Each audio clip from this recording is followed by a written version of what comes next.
Hi everyone, Bradley here. Just giving a most recent update from my scan that I had a month and a half ago, just about, to now, including a recent hospital stay that I was discharged 2 days ago. Um, so I'm just gonna kind of jump right into it. Um, so last year, I'm gonna jump right into it with some context and backstory. Last year, around the same time, the end of September, beginning of October, I was hospitalized for about 25 days due to my tumors starting to produce insulin.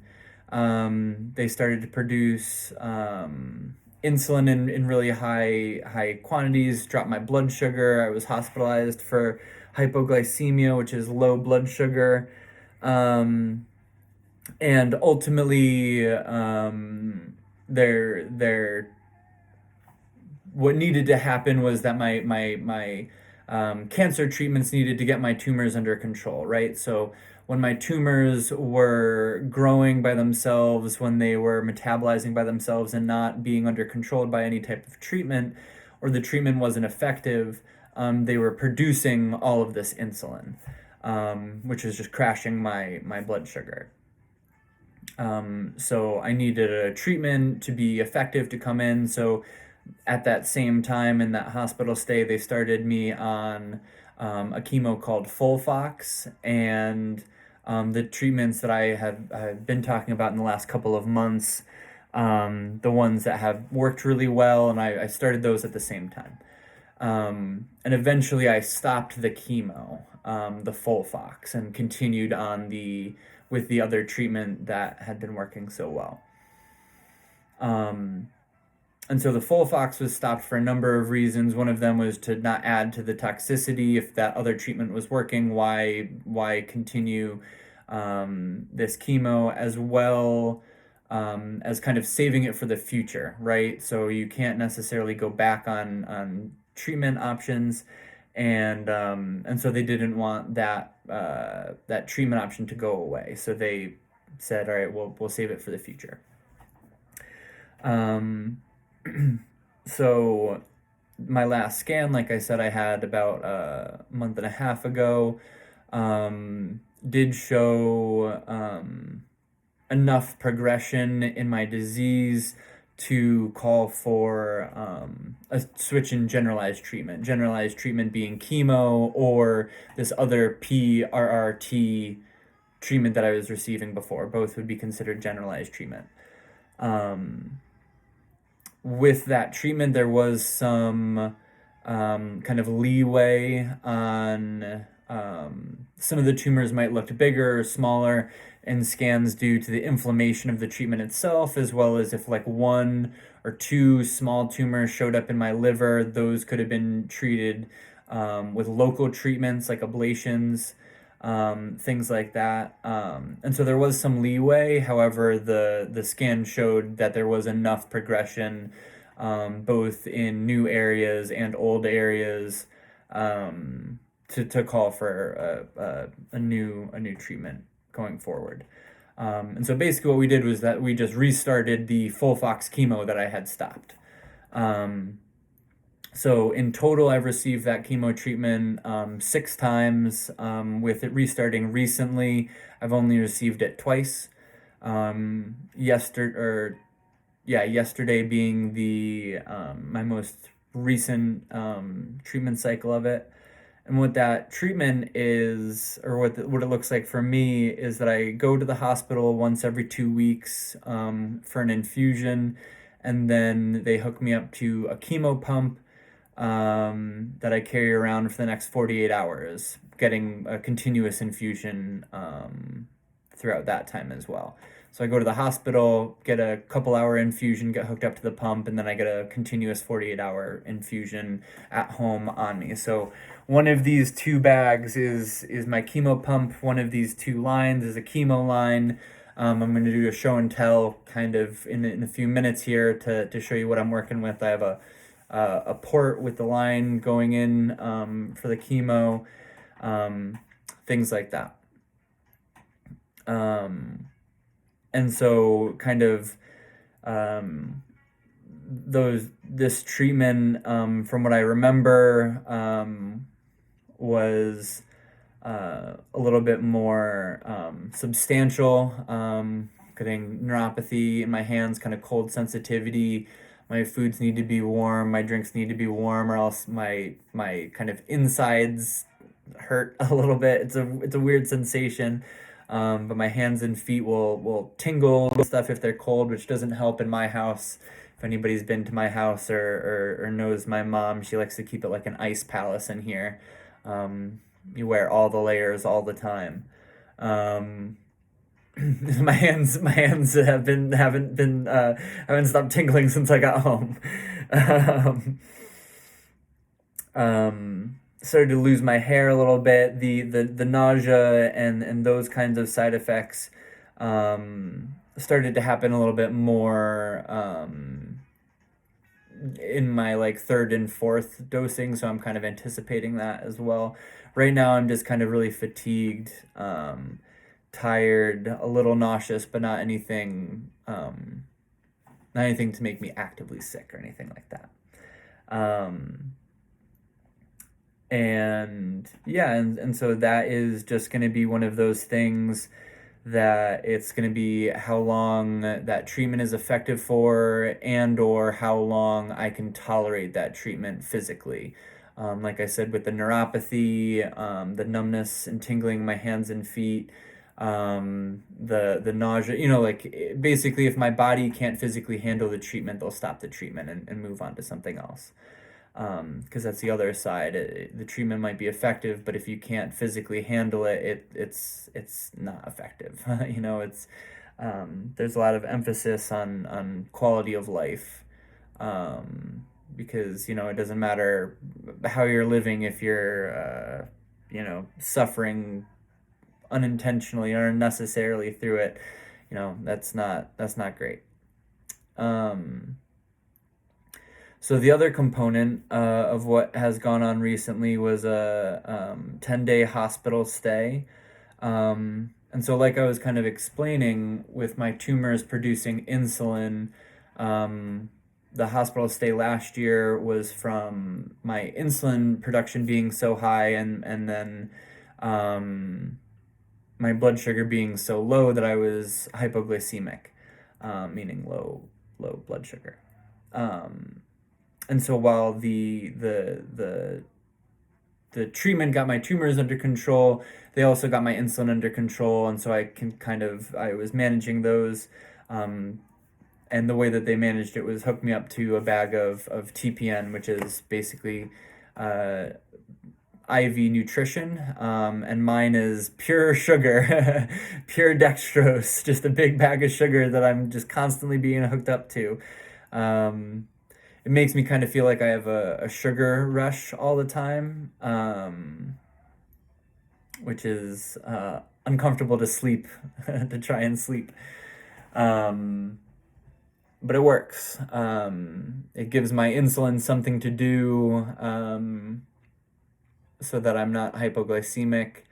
Um, so yeah, so I did that until my treatment um, started being effective, started getting my tumors under control, getting my insulin under control, and then recently with my treatment no longer being effective, my tumors are starting to grow and metabolize, metastasize, and do their thing, and so they're also starting to produce their insulin again. So, at the time of the scan, or a couple weeks after the time of the scan, I started to notice having symptoms of low blood sugar, and I even told my family, my girlfriend, I said, I think that this is going to happen again. I'm probably going to have to go back to the hospital, get hooked back up to TPN, things like that.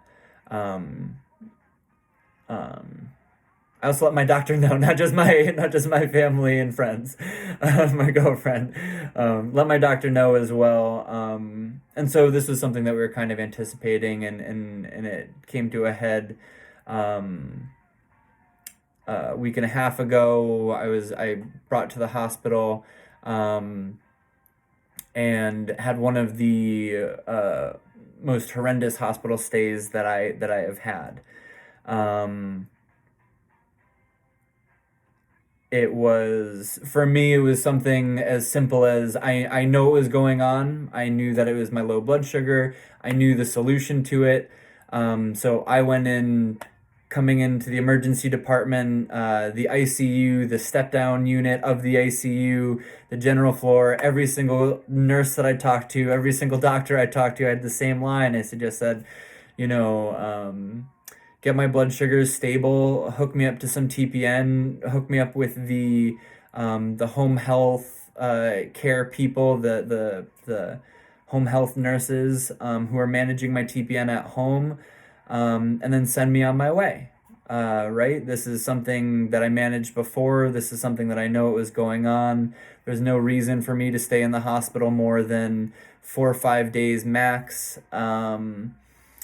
And it seemed that every single person that I spoke to did not listen to me. My words went in one ear, out the other ear.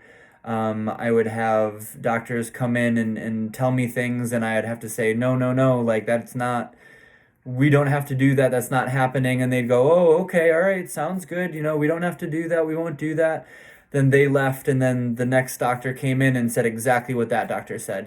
Just um, I could go on and on. There was much more than that, but that was generally what was going on.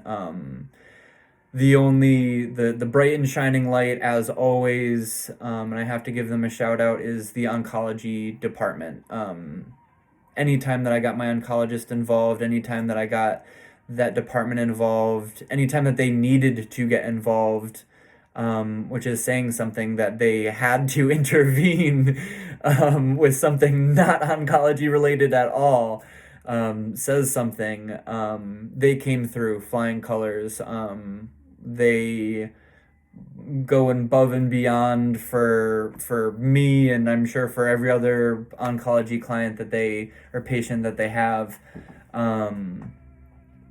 The I can't say that for all of the other staff that I engaged with during my hospital stay this time. Um, it was just one of those things that I felt that the patient-centered care wasn't ever engaged. The patient has gone through this before, knows exactly what's going on, knows the game plan, and yet somehow it translated into, we're going to ignore him at every step and then come back to him, tell him our game plan, which is the same game plan that he's been telling us the whole time, as if it's our idea. One of those things, as well as, once again, I could go on and on. I'm out now. Really happy to be out now.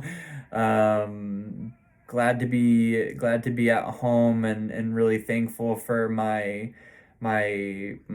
parents, and my brother, his girlfriend, my girlfriend, and my few friends that I did reach out to about this, and who supported me through this, who visited me at the hospital, things like that. I generally try to, I don't like to really let people know that I'm in the hospital, things like that, while I'm there. It's just kind of the luck happens. If it comes up, I'll say something, but I try not to cause a fuss, I guess. Because it does sound really serious, regardless of what it is, when somebody says that they're going to the hospital. And I don't like to have people kind of worry unnecessarily. It's one of the reasons why I put out these videos. It's one of the reasons why I do talk to people about what's going on in detail and in length, because I've found doing that kind of relieves other people's anxiety as well, kind of seeing how I handle it, seeing how I engage with things, to kind of show that like I don't come from a place of pity. I don't engage with myself from a place of pity. I'm not sorry for myself. My situation is my situation and it's shitty. It's a shitty situation, and I know that. Um, and sometimes I get mad, especially yesterday. Especially with this hospital stay. I get mad, and I have those bad days, and I feel that, but I don't like to have other people engage with me from those places either. I don't engage with my place or from a place of pity or sorry. Um, and so I don't like when other people do it to me. Um, so it's just one of those things, that I really really try to be mindful of, in the way that I engage with myself, the way that I engage with others. Um, because like I said, in some ways it kind of relieves their tension as well, and says, wow, um, these are pretty extraordinary circumstances, and he's handling it well. Maybe I don't need to freak out for him, You don't need to freak out yourself. So yeah, I do keep things kind of more on the down low, until I'm ready to share generally and broadly like this. Um, so yeah, I'm gonna do a little bit of a show and tell, and then I think that I'm gonna keep this video basically to the medical stuff this time. The show and tell will be the interesting part. um, so I got my 2 bags here. So this is the bag for the TPN, and this is my own personal bag that just happens to fit my chemo pump really, really well. And then this is the TPN line, this is the chemo line. So my bag of TPN is this right here. It kind of looks like a big bag of pee. It comes clear, and then there's additives that I put into it to be yellow, it just makes it yellow, and that's the pump over there. Also, if anybody knows like a backpack maker or somebody who can make a halfway decent bag, the bag that they gave me is horribly low quality and horribly engineered, so I would appreciate that. It does come with a little flap in the front so I can see my pump. If anything goes off, if any alerts happen, any alarms happen, I can look at it. And then this is my chemo pump. This one, don't really mess with, no alarms go off, big old caution stickers on it, which is always good to read all the warning signs for the things that are being pumped into your body. When the nurses administer it, they have to come in with full hazmat suits, and you're like, yeah, this is what's going into my body right now. Very reassuring. It's all for your health. Poisoning your body to keep it alive. So those are the pumps and bags, and I'm gonna reveal myself a little bit here. My OnlyFans link is in the description. Just kidding. So this is my port. There's like a internally implanted kind of like button almost that the needle goes into, and then there's a tube that runs up over my collarbone and then down into my heart. So that's kind of the most effective way to administer treatments, because it goes right to the heart and the heart just pumps it throughout the body. So there's a needle on this line. This line goes right to my chemo. And then at the end of the 2 days, I disengage this line and just kind of, put a Band-Aid on it. But that's what my chemo goes through. It's called a port. On this side, this is my PICC line. I have shown this before as well. But this is the line for my TPN, and so that's where that that bag of pea looking sugar water goes in, and there's also another tube that goes in up this way and into my heart. So they're both central lines. They're just kind of two different types of central lines. So yeah, so I am kind of hooked back up to everything, which I can say that I am pretty disappointed about. I'm not a happy camper about this. However, it's something that is absolutely necessary. And having done it before and lived through it and survived it, I know that I can do it again.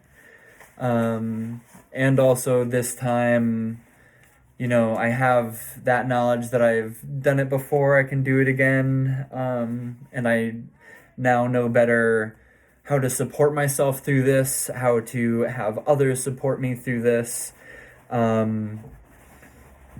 And so kind of regardless of how long this is for, hopefully not too long, hopefully my chemo and other treatments start getting my tumors under control again, getting my insulin back under control again. And hopefully it's not too long, but either way,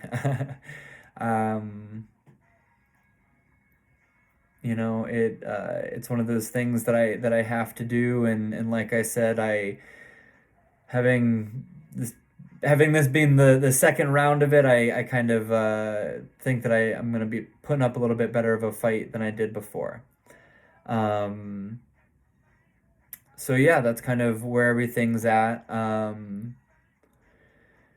Thank you for listening and being here with this update. I don't really have the bandwidth right now to talk about anything else.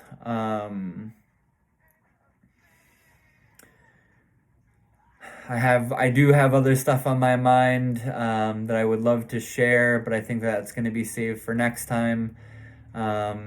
I'll maybe put out another video sometime soon, but for right now, I just wanted to kind of put out an update because I had been kind of pushing it off from my last scan. So I wanted to put out an update and kind of let everybody know what was going on. I do have to say that there is a medication that they put me on recently that is not covered by insurance, that is quite expensive. So I would appreciate, any type of monetary donations as well to help kind of cover that cost until we can either get the insurance to cover it, which it might be a long shot, or go through some sort of grants and financial assistance that way. Other than that, as always, thoughts and prayers. I